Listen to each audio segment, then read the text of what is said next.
bacteriology. I'm discussing bacteriology. Okay. Bacteriology. Yes. Okay. So in the last lecture we discussed about okay. Yeah. Fine. In the last lecture we discussed about the streptococcus cases, that is the streptococcal pyogenesis, streptococcal pneumonia. Pyogenesis will cause pus infections, skin abscess, whereas pneumonia will cause respiratory infections. Please write this class notes, don't write any other notes, please. Then in today's lecture I will discuss about Neisseria species. Neisseria species. Neisseria species, okay? So we have a standard technique for studying each and every bacteria. What is the standard technique? We will discuss its introduction, classification, morphology, antigenicity, its toxins, the bacterial toxins, its resistance, then how we are culturing it, then biochemical properties of that bacteria, then culture properties we discuss, then pathogenesis, symptoms, signs and symptoms of that bacteria, then lab diagnosis of that bacteria, treatment to that bacteria, prophylaxis. Prophylaxis means prevention of that bacteria. So we are trying to break down each and every bacteria into the following structures, subpoints. Then today we will discuss about Neisseria species. So before discussing Neisseria, I just want to tell some basic properties. These are the bacteria, gram-negative bacteria. All these are gram-negative. Okay, so we are focusing on gram-negative bacteria. Thank you so much. Yeah. So we are focusing on gram-negative bacteria. Okay. So first of all, these bacteria will cause STDs, sexually transmitted diseases. Okay. Neisseria species are well known for their STD nature. Through sexually they will transmit. That means they will cause urinogenital tract infections. They will cause urinogenital tract infections. Okay. So let me show you. Morphologically speaking, gram-negative cocci. These are cocci in nature. That means they are small rounds or diplobacter. You see that. Okay. Now see, there are three types of STDs. There are three types of sexually transmitted diseases caused by cocci. Okay. That include Neisseria species.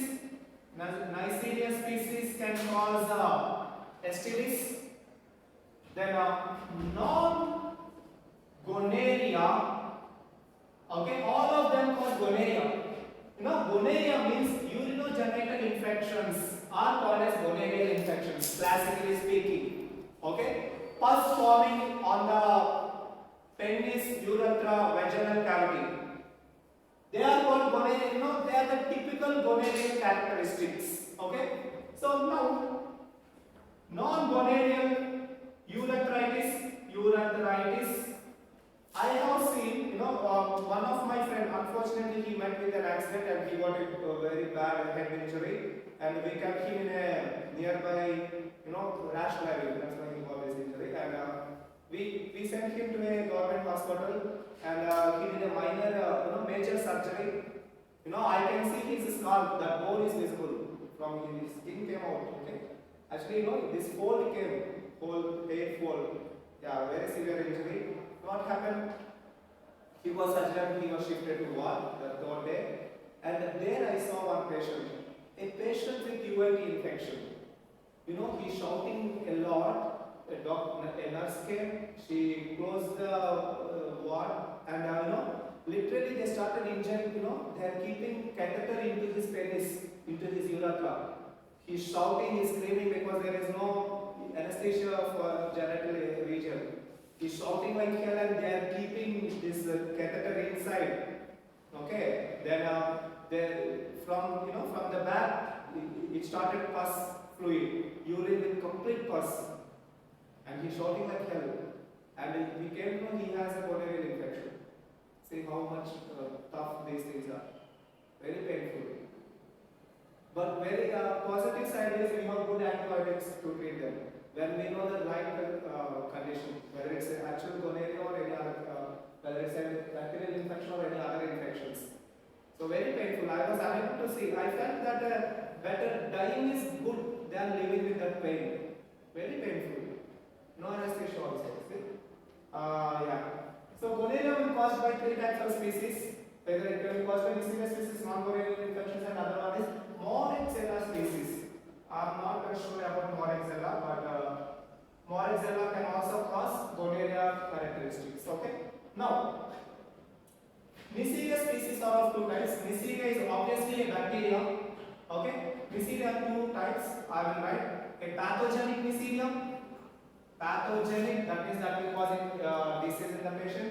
And another one is non-pathogenic Neisseria. Pathogenic and non-pathogenic. Yeah. I was just recalling some more things from the hospital actually. See, I saw a old person, maybe 70 plus I guess. He came with a heat shock. Okay, he fell from his stomach. And he started, he's not breathing. I was seeing him actually. When he came, he was breathing, he's suffocating. And after some time, there is no movement. And my friend, he is crying here, he also have a head injury. And I was just, staring at him, why he's not moving. After some time, I just called one nurse. And nurses are busy with other things, okay? Emergency ward. And after some time, no one minding him. Once the nurse came, she started giving some injections. And within 10 minutes, he was declared dead. I just saw a person, living out of this world. And I saw that it's very simple. We will die in a nutshell actually. Very smoothly. Yeah. So yeah, that's why. That is why we are doing all this lab diagnosis. To save patients, to save their lives. Okay, to extend their life in this earth. Yeah. Anyway, so pathogenic Neisseria species. There are 2 types. One causing brain infection and one causing UTI infection. The brain infection causing Neisseria is called as Neisseria meningitidis. Very, very deadliest infection. Neisseria meningitidis. The patient will go to coma, they will die. The bacteria will eat your brain when you are alive, like a cake. You just imagine your brain eating by something when you are alive.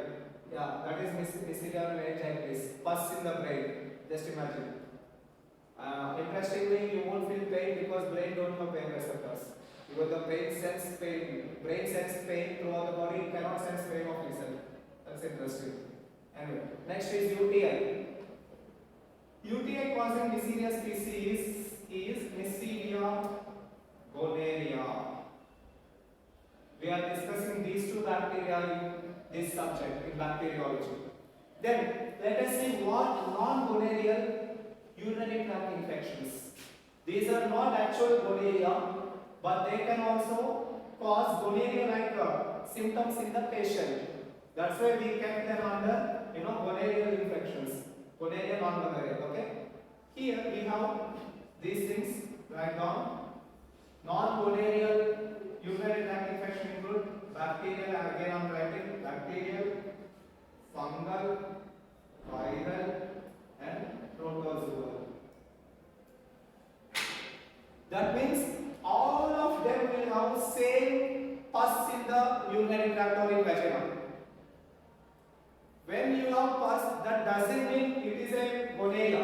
It might be a fungus, it might be a virus, it can be a parasite. So how to distinguish them? That is where the lab technologist will come into the role. It is our responsibility to identify what infection does the patient has. Is it a viral or bacterial or protozoal? Got my point? Yeah. Now, let us see some non-gonorrheal urinary tract infections. First one, other bacteria include Chlamydia species, CH chlamydia species can cause gonorrheal infections in the body, Chlamydia species. And mycoplasma, some mycoplasma species can also cause, gonorrhea-like infection. Then coming to the viral, fungal include Candida albicans.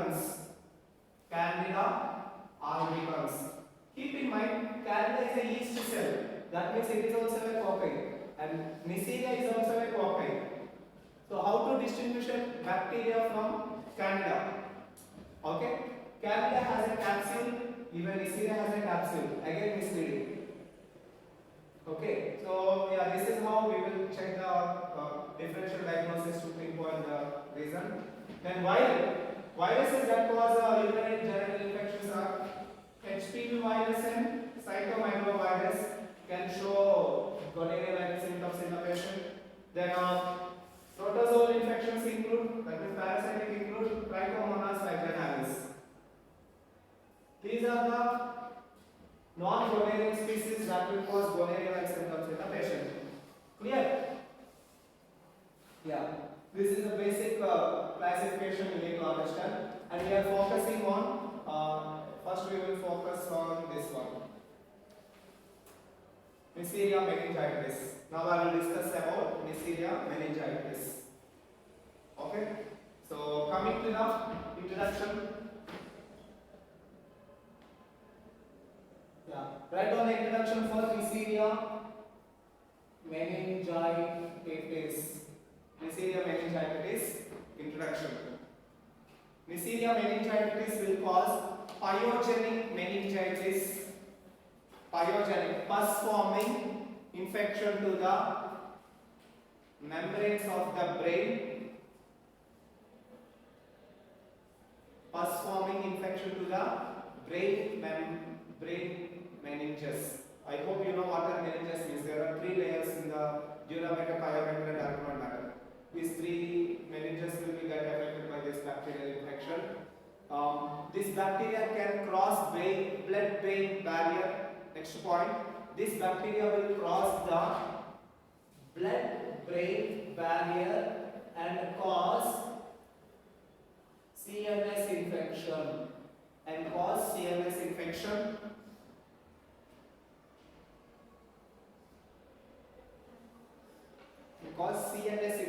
Central nervous system infection. This bacteria carries some endotoxins. This bacteria carries some endotoxins. And very interestingly, now I will tell you, I was surprised now. After a long time I am seeing microbiology.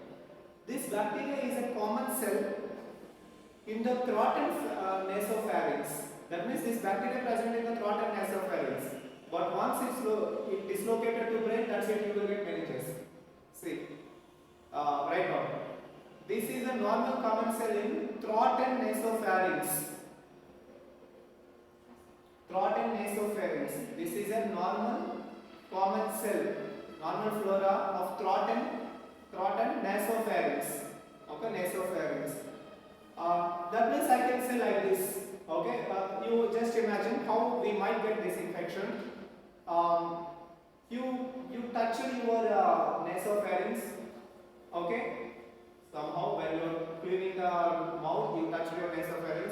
Then accidentally you got an injury of spinal cord, where you got a blood injury to the spinal cord, and you are in touch with the infected finger, where there is a Neisseria species, to the spinal cord. Now the bacteria will gain access into the neuronal system, and it will cause meningitis in the brain. So that is one possible pathway. We will see how it will work. Okay. So that is the introduction to Neisseria. Next point in introduction only. This was first isolated in 1887 from CSF of a patient by. It was first isolated in CSF in 1887 by WEICHSCLBAM. That is a scientist name. Weisselbaum. German scientist. Tough names. Okay. Yeah. Okay. Write down the morphology. Introduction done.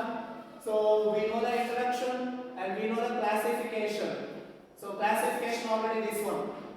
Two types of species in Neisseria. Pathogenic and non-pathogenic.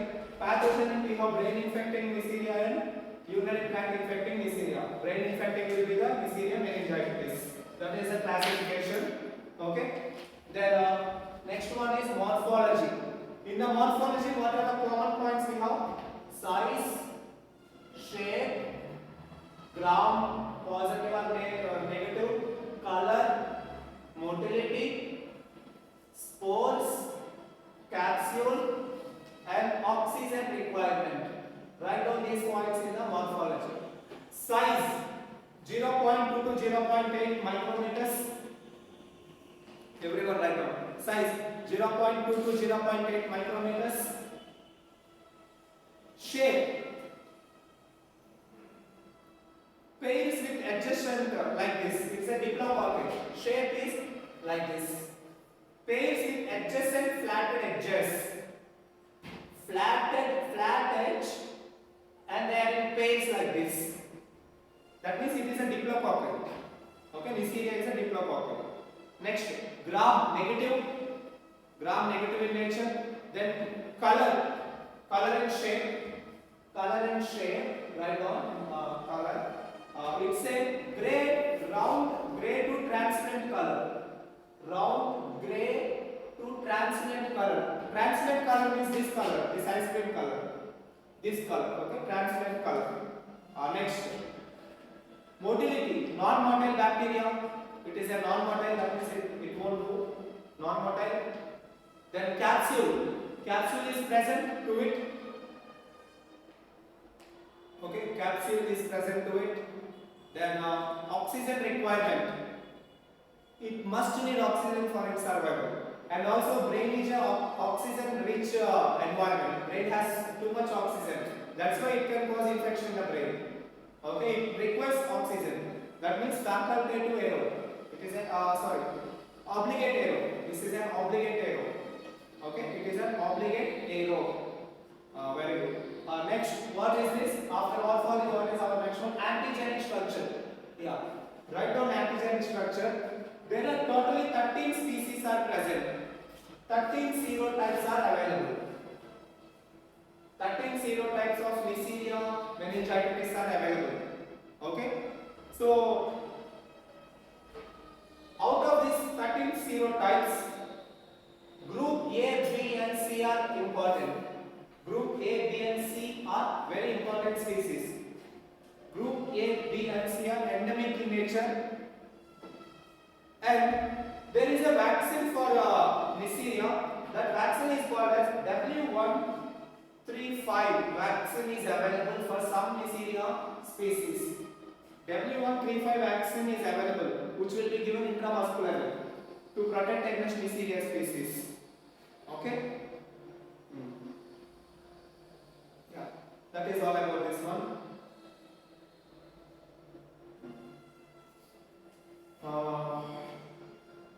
Biochemical properties. Next is toxins. Antigenic structure.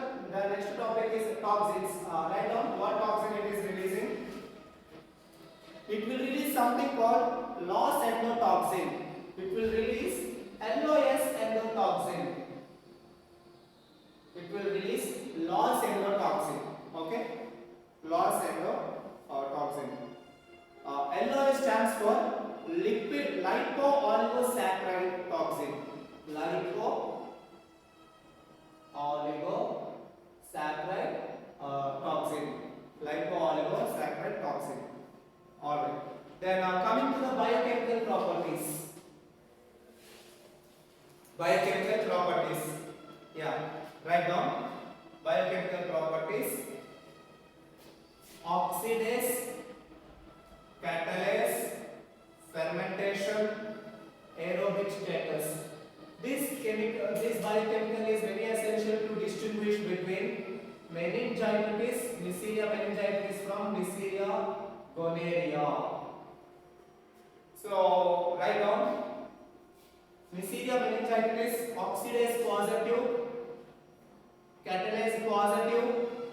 It can able to ferment glucose plus maltose, and it is aerobic.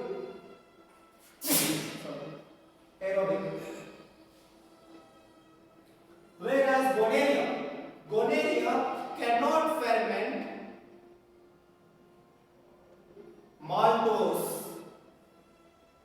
Maltose negative to the gonorrhea. Gonorrhea is maltose negative, but Neisseria meningitis positive. Both glucose can be fermented and maltose can be fermented. Whereas gonorrhea cannot ferment maltose. This is one property to distinguish between meningitis from gonorrhea. Okay, that is one biochemical properties. Yeah. Next one, resistance. Resistance. I did it for its inverse. Yeah. Next one, resistance and sensitivity. Write down resistant. Nowadays, penicillin resistance has been seen among Neisseria meningitis. Penicillin resistance has been observed in Neisseria meningitis. Penicillin resistance has been observed in Neisseria meningitis. And susceptibility. How we can kill this Neisseria? This can be killed by chloramphenicol, ciprofloxacin. It can be killed by ampicillin. It can also killed by disinfectants, and heat can kill it. Ideally, penicillin can also kill it, but nowadays penicillin resistance has been observed. Okay, that is all about the resistance and sensitivity. Yeah. Yes. Next, what will be the next topic? Culture of Neisseria meningitis. Yeah. Write down the culture properties. It can only grow on enriched culture such as blood agar or Muller-Hilton agar. You can only grow on enriched media. Enriched media like blood agar and chocolate agar, or this one Muller-Hilton agar media. Muller-Hilton agar media.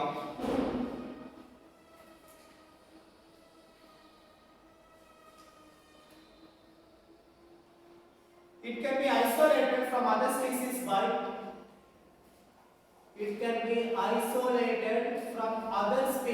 other similar species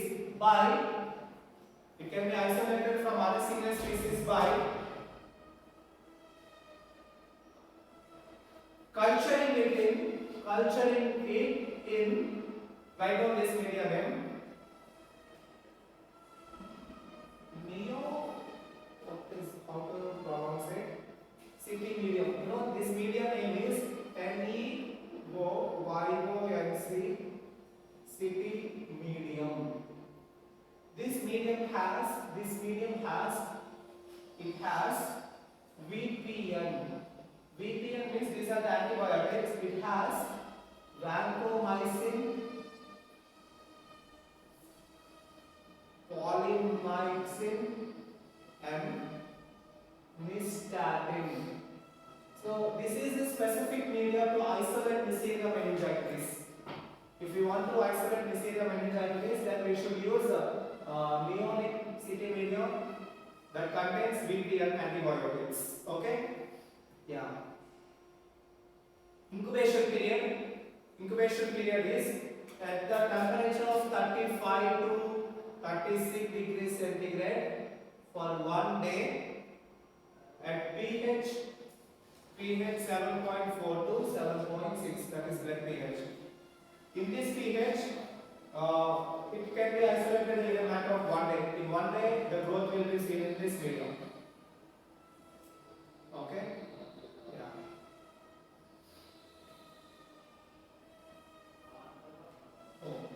Yeah. Next, pathogenesis of Neisseria meningitis. It is a strict human pathogen. That's it. It can only infect humans and it cannot infect any other species. That means it's a pure human pathogen. It will only survive in humans. Pathogenesis, write down. It's a strict human pathogen. It is a strict human pathogen. It is a strict human pathogen. It will cause two types of infections in the body. Pathogenesis, I'm writing. It will cause two types of infections. Cerebral meningitis, cerebral meningitis, and another one is meningococcal septicemia. Meningococcal septicemia. By the way, if you see semia, that always indicates blood infection. Blood infection is called septicemia. Okay? Septicemia means blood infection. Keep in mind. Alright. So it will cause cerebral meningitis and septicemia. So cerebral meningitis, how it will do means very simple. First, it is present in the nasopharynx. From nasopharynx, it will migrate to the. It will cross it right. It will cross blood-brain barrier, and it will cause brain infection. Can be observed in CSF. Okay. From nose, it will migrate to brain, and it will cause infection, and it can be observed in CSF when you are doing lumbar puncture. Actually, this is my third lecture today. I was exhausted. Yeah. Anyway, meningococcal septicemia. So what happens in meningococcal septicemia? That means the bacteria gain access into the bloodstream. Now the signs and symptoms in meningococcal septicemia. Write down. Petechia rashes. Petechia. Petechia rashes. Petechia rashes means reddish black patches on the skin. Okay. Since there is no projector, I can't show pictures, but petechia rashes means red brown patches on the skin. Okay. Then it can also cause acute fever in the patient, and it can cause something called water friction syndrome. I don't know what exactly is this syndrome. They are saying something called Waterhouse Federation syndrome. Waterhouse Federation syndrome. Waterhouse Federation syndrome. We need to check this in online. I'm not sure about it, but it will cause this syndrome in the patient. Yeah. That's it, students. This is all about the things. Then coming to the lab diagnosis of Neisseria meningitis. Yeah. In the lab diagnosis, right now, first specimen. What specimen you will collect for lab diagnosis? Very good. CSF, blood, then nasal swab. Can you get, because it is in the nasal swab, and the petechia lesion swab. When it causes some lesions on the skin, that swab can be taken. Okay, skin swabs, lesion swabs. Sputum. Yes, sputum you can take. I always have confusion. Can you tell me the difference between sputum sample and saliva sample? What is the difference?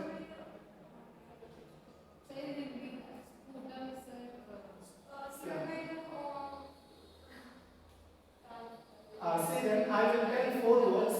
Sputum, phlegm. Phlegm is bulb. Yeah, then if I want to get a respiratory expectorate means from the respiratory thing, okay? Actually, sputum has both saliva, mucus, and this one. That is sputum. Sputum is not pure sample. Okay? Phlegm. Have you heard about phlegm? What is phlegm means? Sometimes when you have a deep chest congestion, when you have deep cough, when you cough, you will get some, texturally jelly-like thing. That is actual phlegm. That is ideal candidate for respiratory infections. But here, we don't need sputum. We need just, swab is sufficient. Okay.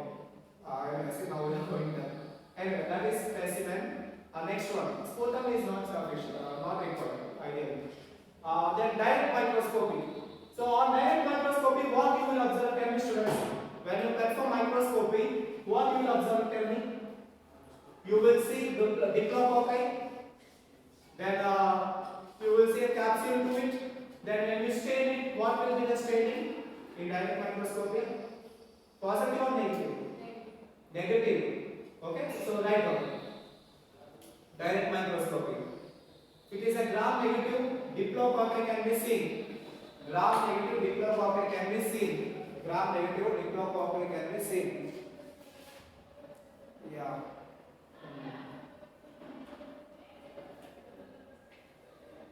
Yeah, students. Write down next to test in lab diagnosis. We are detecting LOS. LOS detection test. What is this LOS? Do you remember? Lipo-oligosaccharide test. That is the toxin of Neisseria meningitidis, right? So LOS detection test. How we will perform LOS detection test means we will opt for electrophoresis technique. Electrophoresis. There is a specific type of electrophoresis called as counter immunoelectrophoresis technique. Or we will use latex agglutination test. By latex agglutination test or with the help of counter immunoelectrophoresis test, we can able to detect the loss LOS lipo-oligosaccharide of this bacterial capsule. Yeah, that is one test. Then culture. How you will perform culture? So yeah, I wrote this one, right? This one, neomycin CT medium test. There is one more medium called thiamine agar with VPN. Thiamine agar, agar with VPN will be used. So these are the special mediums which are available commercially. Okay. So during Neisseria, when you are working in lab, you will understand. When we suspect a Neisseria or meningitis, we will take thiamine agar and we will give these 3 antibiotics. It's a reagent, okay? You will add 2 to 3 drops of this reagent containing vancomycin, polymyxin and nystatin. So we will use that medium. And growth will be seen. What is ideal pH of this medium for the growth of Neisseria? 7.4 to 7.6 and incubation temperature 35 to 36 and time 1 day, 24 hours. Within 24 hours you will get the growth. So what type of colony color? In the beginning, colony color is not pink, that is not staining.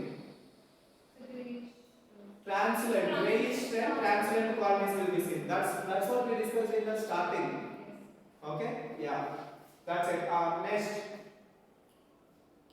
Yeah. Then what else we will do in the lab? Biochemical test. What biochemical test you will perform? Again we discussed. Where are they? Oxidase test, catalase test, fermentation test and the aerobic test. So what will be the oxidase results? Oxidase positive, catalase positive, glucose positive, maltose positive. Right? Along with aerobic actually. Okay. So how to differentiate meningitis from gonorrhea? Gonorrhea will be maltose, negative in nature. How many serotypes we have? Serotypes of meningitis.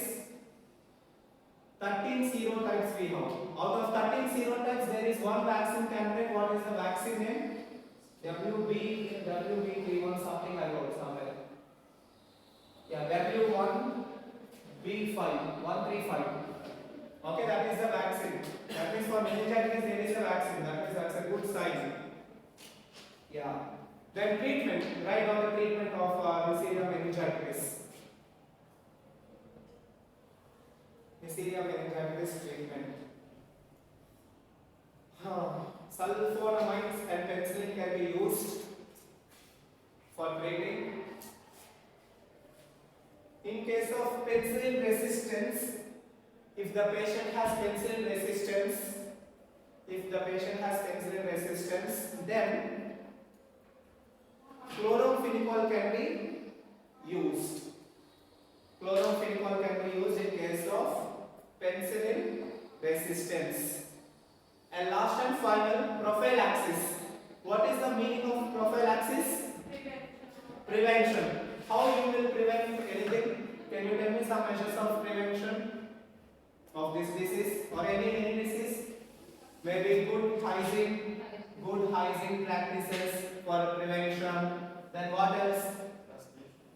Very good. Vaccination or breaking the chain of infection. What is chain of infection? We know it's host, reservoir, then movement, mode of transmission. That's how any bacteria or any parasite will cause infection. So breaking the chain of infection. So vaccine. What is the ideal prophylactic vaccine we have? Again, we have a vaccine, keep in mind. Maybe in India we are not giving this vaccine because our population is not much prone to meningitis infection. But I was seeing in the introduction I wrote actually, Neisseria is endemic in nature. It is endemic in some countries. That means in some countries they are getting these brain infections due to Neisseria. That's why we have vaccines in endemic regions. Okay?